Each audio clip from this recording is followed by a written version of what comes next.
Welcome to the Making You, an accurate reflection of Christ podcast, where you become translucent glory.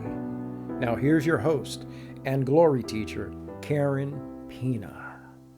Kingdom greetings. One of the reasons there was a delay in kicking off season 3 is due to an out-of-state move. Many of the upcoming case studies this season will be from the move. This one is no different.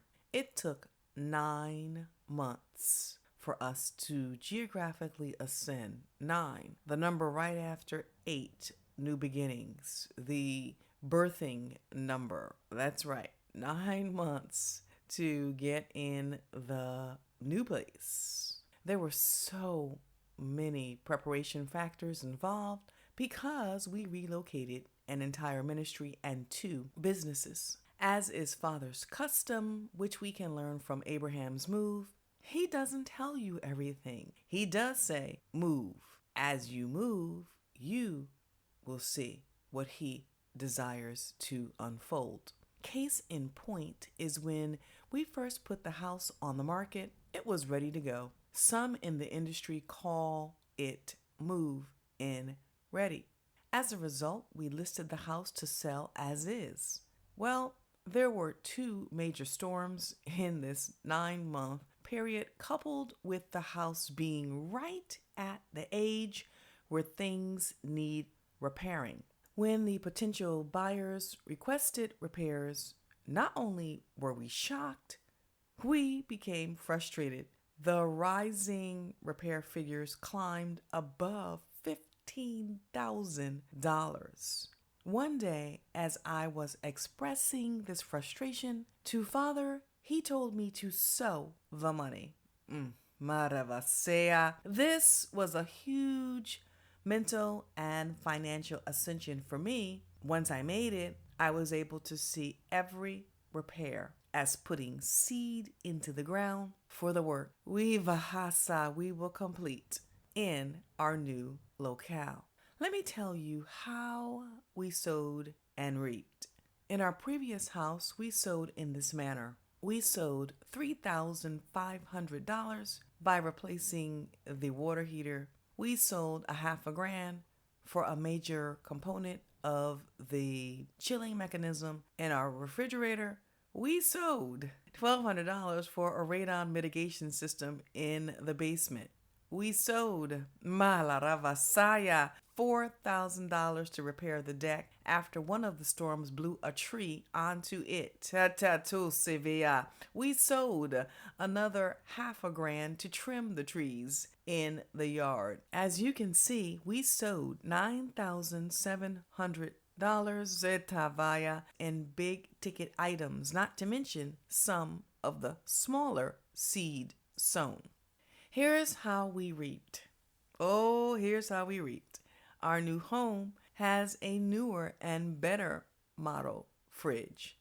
In fact, all the appliances are newer and better, and our former ones were less than 10 years old.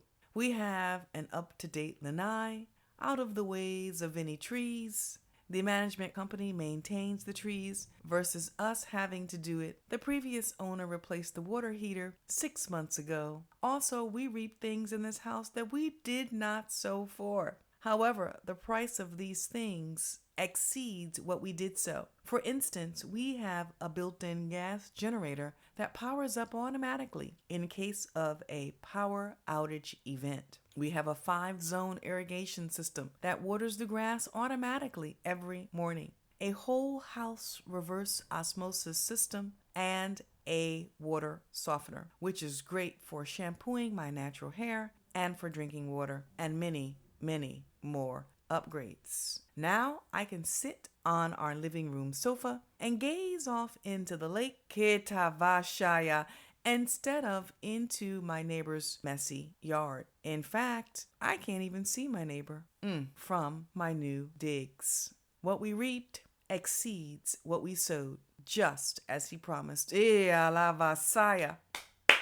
In his word, in Deuteronomy 6:10-11, Joshua 24:4, and John 4:37 through 38. As you can see, the sowing principle of heavenly success is this: you meet someone else's need, and Father exceeds yours by his riches in glory.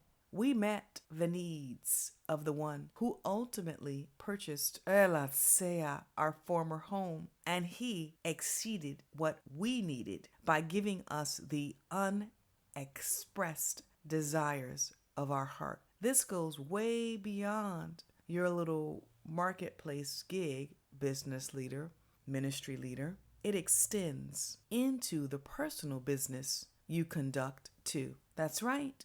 As you supernaturally meet the needs of your clients, customers, and constituents, you are sowing seed. Then, when the time comes for you to engage in a natural business transaction, you can reap a supernatural harvest. My prayer is that this episode spurs you on to become a heavenly success agent in the earth. I close this episode with these two powerful statements. Sowing is the lifeline for a heavenly success agent in accordance with Genesis 8:22. The harvest heaven releases depends on the seeds you sow in earthen vessels. Karen Pina, your host, glory teacher, heavenly success, and ascension specialist, signing out. Thanks for listening to today's podcast. To discuss and learn more about this episode, join your Glory community at www.gloryschoolcommunity.com. Finally, be sure to sign up for the RSS feed to know when the next episode is uploaded.